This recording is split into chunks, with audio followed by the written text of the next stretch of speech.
Korça i dha këtë të diel të mirën e fundit aktorit të shquar të teatrit dhe kinematografisë shqiptare Koço Qëndro, i cili u nda nga jeta në moshën 99 vjeçare duke lënë pas një trashëgimi të jashtëzakonshme artistike dhe njerëzore. Familjar, kolegë, artist, qytetar dhe dashamirës të artit u mblodhën për ta nderuar, ndërsa ceremonia mortore u zhvillua në mënyrë private në përputhje me amanetin e tij të fundit. I ndjeri kishte kërkuar që të mos zhvilloheshin homazhe publike apo ceremoni madhështore, por një përcjellje thjesht dhe modeste, ashtu siç kishte jetuar gjithë jetën.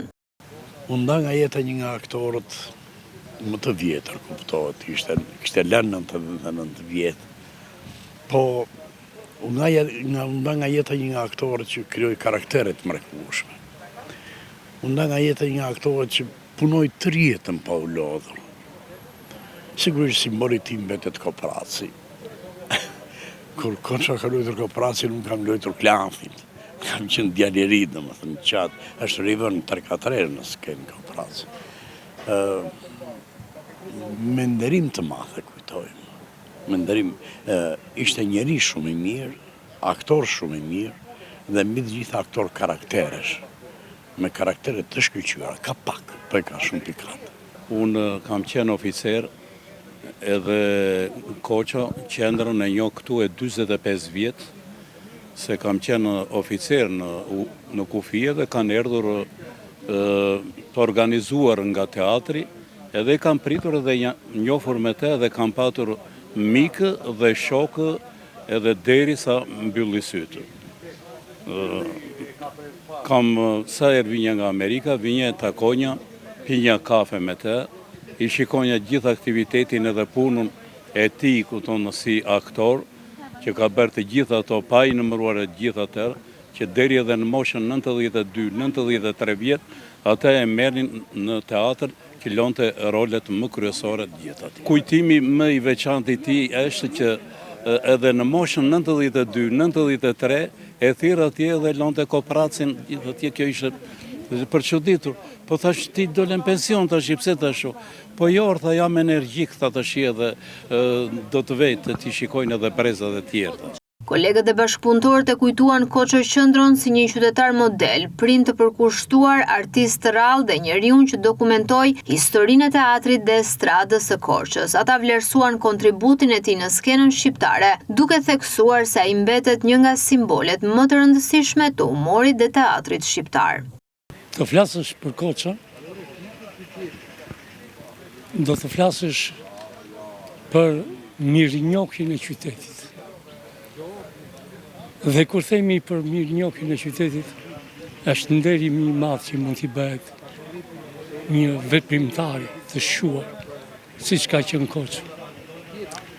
Koçon duhet ta shikojmë si qytetar, shembullor, duhet ta shikojmë si prind të përkushtuar, si artist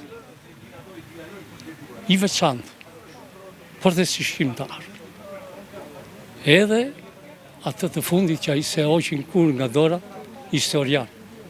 Ai bëri historinë e teatrit dhe të estradës.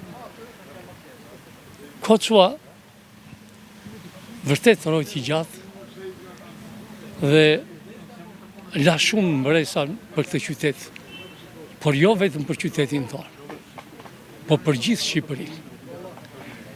Për gjithë shqiptarët kudo ku jetojnë. Ai ishte një humorist i talentuar. E nisi me skeqin dhe përfundoi me komedinë. Ndaj sot i përulem këtij njeriu që u bë simbol për qytetin tonë. Një ditë e vështirë për të gjithë ne kolegët e tij. Koçoja jetoi relativisht gjatë, po ajo çka është më kryesore është fakti që ai la pas veprën e tij, la pas rolet e tij. Ai ishte një nga aktorët themelues të estradës dhe teatrit. Edhe ai, ashtu si shumë aktorë të tjerë, njohu shkëlqimin në skenë. Pra, është një nga aktorët që publiku e desh fort, edhe që është i vlerësuar veçanërisht nga publiku jo vetëm Korçar, po i gjithë Shqipërisë, për atë që ka lënë pas. I qoftë dhe u i lehtë. Një vend të veçantë në kujtimet e kolegëve zuri interpretimi i Harpagonit në komedin Kopraci, rol që Koçoj Qëndro e riktheu në sken edhe në një moshë të thyer duke dëshmuar se pasioni për artin nuk njeh kufi. Për bashkëpunëtorët e tij ai mbetet një aktor i madh, por mbi të gjitha një njeri fisnik. Sot i japim lëmë të mirën Koçoj Qëndros, një prej figurave më të rëndësishme të teatrit dhe të filmit. Ne kemi ndjerë dhimbje, ndonse Koços edhe për pak muaj të themi, sepse e kaloi 99 vjetorin, do t'i festonim 100 vjetorin. E do t'ishim shumë të lumtur t'ja arrinim asaj dite, por e humbëm Koçon. Unë kujtoj Frosinën që kam luajtur në krah të tij te Kopraci dhe kam qenë me fat që kam pasur një Harpagon të tillë, por publiku i kujton shumë e shumë role në film, estradë, teatr, ka qenë një aktor brillant i karaktereve. Ajo që unë duhet veçoj është që Koço për mua ka qenë një mik shumë i mirë, një mik shumë i dashur dhe më dhem shumë sot që mendoj se nuk e kam më.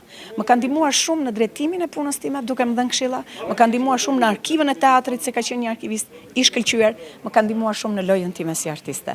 Do më mungoj shumë Koço Qëndro. Me ndarjen nga jeta të Koçoj Qëndros, arti shqiptar humbet një prej figurave të tij më të mëdha, ndërsa Korça përcolli me thjeshtësi, ashtu siç ishte amaneti i tij, një prej simboleve më të rëndësishme të historisë së saj kulturore. Emri, roli dhe kontributi i tij do të mbeten të gjalla në kujtesën e publikut dhe në historinë e teatrit shqiptar.